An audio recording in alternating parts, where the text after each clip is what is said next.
എല്ലാവർക്കും നമസ്കാരം. മൗനരാഗം സീരിയലിന്റെ നാളത്തെ പ്രമോ വിശേഷത്തിലേക്ക് എല്ലാവർക്കും സ്വാഗതം കേട്ടോ. അങ്ങനെ നമ്മുടെ പ്രകാശന്റെ അടുത്ത് വന്നിട്ട് വിക്രം കാര്യങ്ങളൊക്കെ അവതരിപ്പിക്കുകയാണ്. അതെ, ഞാനൊരു കാര്യം നിശ്ചയിച്ചു വെച്ചിട്ടുണ്ട്. ഞാനും സരയും കൂടി ചേർന്ന് ഞങ്ങളുടെ രണ്ടുപേരുടെയും പൊതുശത്രുവായിട്ടുള്ളത് കല്യാണിയും കിരണും ആണല്ലോ. അതുകൊണ്ട് തന്നെ അച്ഛൻ ഇനി ഒരു കാരണം വെച്ചാലും കല്യാണിയുടെ കാര്യം ആലോചിച്ച് ടെൻഷൻ അടിക്കണ്ട. അവളുടെ കാര്യത്തിന് ഞാനും സരയും കൂടി ചേർന്ന് ഒരു തീരുമാനം ഉണ്ടാക്കും. ഇത് കേട്ടതും നമ്മുടെ മൂങ്ങാമുത്തശ്ശിയാണെങ്കിലോ, എൻ്റെ പൊന്നു മോനെ, ഇപ്പൊ തന്നെ പ്രശ്നങ്ങളുടെ നടുവിലാണ് നമ്മൾ നിൽക്കുന്നത്. ദേ, ആ ലക്ഷ്മിയും കാർത്തികയും ഒക്കെ കൂടി വന്ന് നമ്മളെ മൊത്തത്തിൽ പെടുത്തി നിൽക്കുകയാണ്. ഈ ഒരു സാഹചര്യത്തിൽ എൻ്റെ പൊന്നുമോൻ ഇനി ഒരു പ്രശ്നത്തിനും പോവരുത്. അങ്ങനെ പറഞ്ഞാൽ നടക്കില്ല മുമ്മേ. ഞാനിപ്പോൾ ഉണ്ടല്ലോ, വഴിയാധാരമായതിൻ്റെ കാരണക്കാരി അവളാണ്, ആ കല്യാണി. ഇന്നേ ഞാൻ അവളുടെ അമ്മയെ ചെന്നൊന്ന് കണ്ടായിരുന്നു.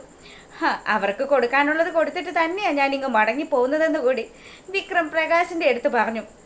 പ്രകാശനാണെങ്കിലോ ഈ സമയം എന്തൊക്കെയോ ചില മാറ്റങ്ങളൊക്കെ ഉണ്ട്. പ്രകാശൻ പറഞ്ഞു, മോനെ, ഇപ്പോഴത്തെ നമ്മുടെ ഈ ഒരു സാഹചര്യത്തിൽ നീ വേറെ പ്രശ്നങ്ങൾക്കൊന്നും പോവരുത്.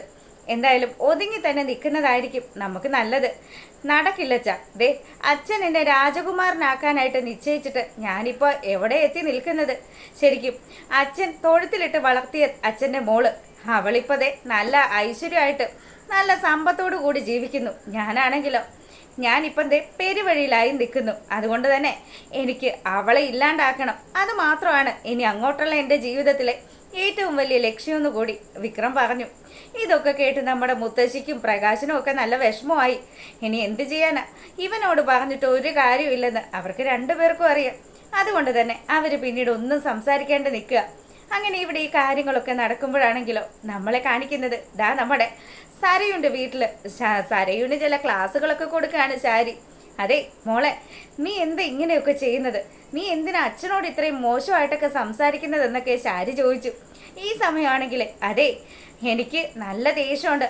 അങ്ങയുടെ ചില കാര്യങ്ങളൊക്കെ ഞാൻ അറിഞ്ഞു. അതിനുശേഷം എനിക്ക് ഇത്രയും ദേഷ്യമായത്. മോളെ, നീ എന്തറിഞ്ഞെന്നാ പറയുന്നത്? സരയും സത്യങ്ങൾ ശാരിയുടെ അടുത്ത് പറയാൻ തുടങ്ങുമ്പോഴത്തേക്കിനും അവൾ ഒരു പ്രാവശ്യം ചിന്തിച്ചു. അമ്മ ഈ വിവരങ്ങളൊന്നും അറിഞ്ഞിട്ടില്ലെന്നാണല്ലോ മനുവേട്ടൻ പറഞ്ഞത്.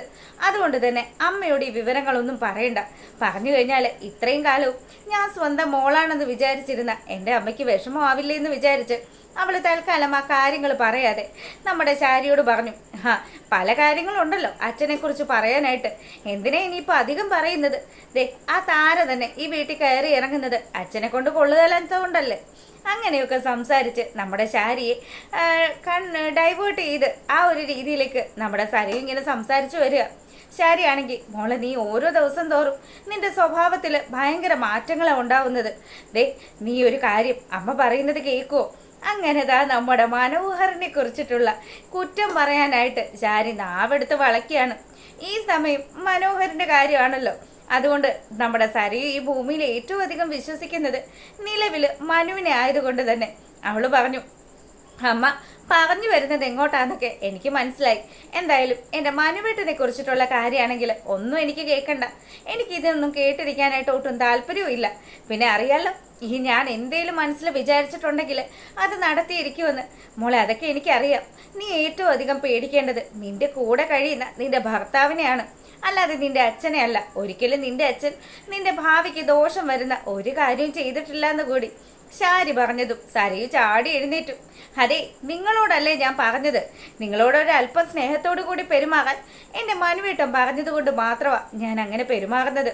അതിനിടയ്ക്ക് നിങ്ങൾ അതങ്ങ് വലിയ അവസരമാക്കി എടുക്കരുത്.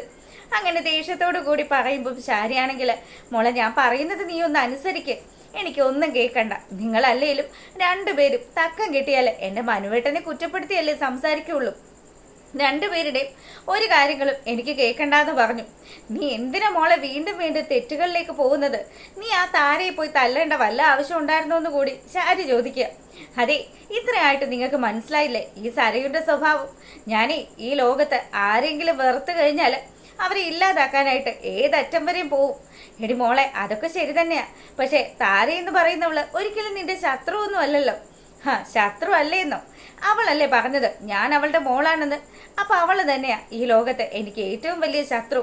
എടി, കിരണും കല്യാണിയും ഒക്കെ ആയിരുന്നല്ലോ നിനക്ക് ഏറ്റവും വലിയ ദ്രോഹത്തരമൊക്കെ ചെയ്തുകൊണ്ടിരുന്നത്. എന്നിട്ട് അവരോട് നീ ഇപ്പോൾ ഒരു പ്രതികാരവും ചെയ്യാണ്ട് നീ എന്തിനാ മോളെ ഇങ്ങനെ താരയുടെ നേരെ ചെല്ലുന്നത്? ദേ നിങ്ങളോട് ഞാൻ പറഞ്ഞു, എനിക്കറിയാം ആരെയൊക്കെ ഏതൊക്കെ സമയത്ത് എന്തൊക്കെ ചെയ്യണമെന്ന്. എല്ലാ കാര്യങ്ങളും ഞാൻ വ്യക്തമായി പ്ലാൻ ചെയ്ത് തന്നെയാണ് മുന്നോട്ട് പോകുന്നത്. അങ്ങനെ അവൾ അവിടെ നിന്ന് എഴുന്നേറ്റ് പോയതും താരയെക്കുറിച്ചും അതുപോലെ ബഗാസുറിനെ കുറിച്ചും ഇപ്പൊ തൻ്റെ മോളുടെ സ്വഭാവത്തെക്കുറിച്ചും ഒക്കെ ആലോചിച്ച് വണ്ടറടിച്ചിരിക്കുകയാണ് ശാരി. അങ്ങനെ ഇവിടെ ഈ കാര്യങ്ങളൊക്കെ നടക്കുമ്പോൾ സരയു റൂമിൽ ചെന്ന് നമ്മുടെ വിക്രത്തിനെ വിളിക്കുക. അല്ല വിക്രം, ഞാനൊരു കാര്യം ഏൽപ്പിച്ചിട്ട് എന്തായി? ആ സരയു, ഞാൻ അതിൻ്റെ കാര്യങ്ങൾ സംസാരിക്കാൻ വേണ്ടി എൻ്റെ കൂട്ടുകാരെ കാണാനായിട്ട് പോവാണ്. എന്തായാലും ഇന്നത്തോടു കൂടി ഞങ്ങൾ എല്ലാവരും കൂടി ചേർന്ന് ഒരു തീരുമാനം എടുക്കും. അതിനുശേഷം എന്താണ് നടത്താൻ പോകുന്നത്, ഞങ്ങളുടെ പ്ലാൻ എന്താണെന്നുള്ളത് വിശദമായിട്ട് സരയുവിനെ വിളിച്ച് അറിയിക്കാമെന്ന് കൂടി വിക്രം പറയുകയാണ്. അങ്ങനെ വലിയ കാര്യത്തിന് ഇവർ ഫോൺ വെച്ചു. അതിനുശേഷമാണെങ്കിലോ നമ്മുടെ താരയെ കാണാൻ വേണ്ടിയിട്ട് നമ്മുടെ കല്യാണി എത്തുന്നതാണ് കാണിക്കുന്നത്.